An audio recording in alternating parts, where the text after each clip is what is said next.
यह तंत्र पीठ पूरे भारतवर्ष में तारा के नाम से केवल 5 ही जगह पर हैं। पहली तारापीठ आपको कामाख्या योनि मंडल के अंतर्गत मिलेगा। दूसरा तारापीठ आपको पश्चिम बंगाल में रामपुर हाट, जहाँ के बामा खेपा तंत्राचार्य थे, उन्होंने साधना की।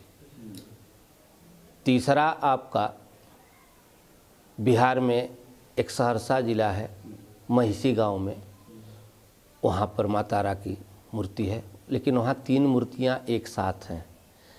तारा की साधना करने वाले प्रमुख रूप से 3 रूप का ही तारा की पूजन करते हैं। एक जटा, नील सरस्वती और उग्र तारा। तो वहाँ पर तीनों पीठ एक साथ है। यहाँ आपका उग्र तारा का पीठ है। तो तीसरा पीठ हो गया। चौथा पीठ आपका यहाँ विंध्य क्षेत्र में है। विंध्य क्षेत्र की विशेषता ये है, विंध्य क्षेत्रे समम क्षेत्रे नास्त ब्रह्मांड गोलोके।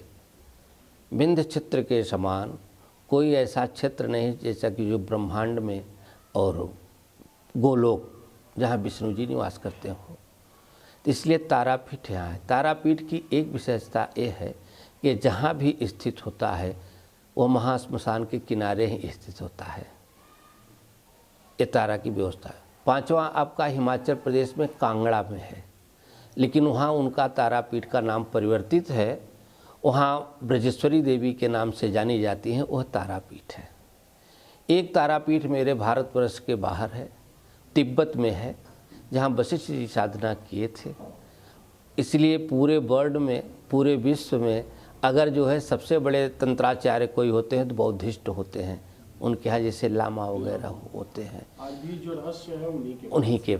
और वो जो है कि उनके यहाँ भी चक्र का पूजन किया जाता है, तो चक्र घुमाते हैं। किसी बौद्ध मठों में या मंदिरों में जाएंगे तो मेरे यहाँ तारापीठ में भी वही चीनाचार्य व्यवस्था की पूजन है। इनका दक्षिण मार्ग वाम मार्ग दोनों विधि से पूजन माँ की जाती है। यहाँ भी चक्र का निर्धारण करके पूजन किया जाता है। तो ये 5 पीठ हैं।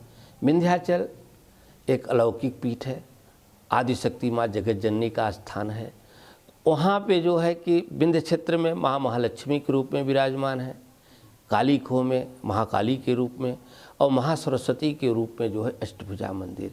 ये 3 कोण पे 3 पीठ हैं।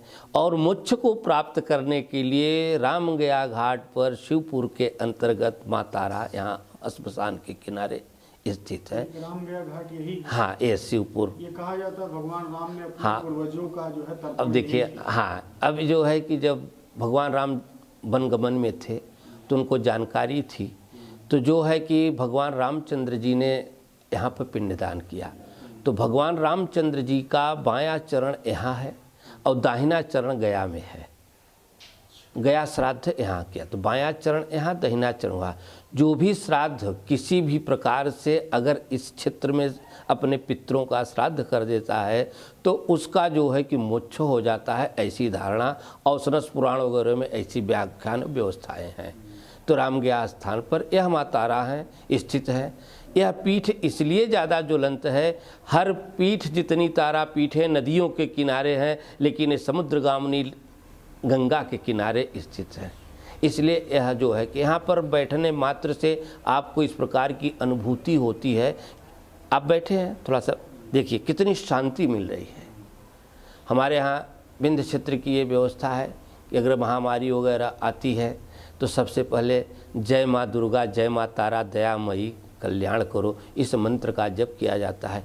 यह मंत्र भी लिया गया है तो दुर्गा सप्तशती और तारा तंत्र शास्त्र से लिए गए हैं। जैसे मैं जरा सा व्यक्त कर रहा हूँ, जय माँ दुर्गा, दुर्गा सप्तशती से, और जय माँ तारा, तारा तंत्र शास्त्र से। उसके मंत्र हैं जिसको कि हम लोग जय माँ दुर्गा, जय माँ तारा दयामयी कल्याण करो तो कहा जाता। ओम वेदोदाम संप्रभाम मृगपद स्कंध स्थिताम भीषणाम कन्याभि करवाल केट विलसद्धस्ता भीरा सेविताम हस्तै चक्र गदा शिखेट विसखाञ्चापं गुणं तर्जनीं बिभ्राणामनलात्मिकां शशिधरां दुर्गां त्रिनेत्रां भजे। ये जय माँ दुर्गा हो गया। अब जय माता। ओम प्रत्यालीढ़ पदार्पितांघ्रि सौरित घोराट्टहासा परा खड्गेंदेवर कर्त्रिखर पर भुजा हुंकारा बीजो दुभवा खरवा नील विशाल पिंगल जटाजूटैक नागैरुता जाड्यम नश्य कपालिके त्रिजगतां हन्त्युग्रतारा स्वयं। इसीलिए कहा जय माँ दुर्गा जय माँ तारा दयामयी कल्याण करो। ओम जय माँ दुर्गा जय माँ तारा दयामयी कल्याण करो। ओम जय माँ दुर्गा जय माँ तारा दयामयी कल्याण करो। ऐसे माँ की साधना के लिए श्रापित किए थे वशिष्ठ जी। त्रिम मंत्र था। वशिष्ठ जी ने जब माँ इनको कल्याण नहीं की, इनको दर्शन नहीं दिए, स्थापित किया, इसलिए वधू बीज के रूप में स्त्रीम हो गया। तंत्र की बहुत है, लेकिन तारा की साधना अंतिम वाक्य में बोल रहा हूँ, गुरुगम्य साधना है। बिना गुरु के जो है कि ज्ञान के या उनके सानिध्य को प्राप्त करने के अलावा तारा की साधना नहीं की जा सकती। बोलिए प्रेम से माँ तारा की जय।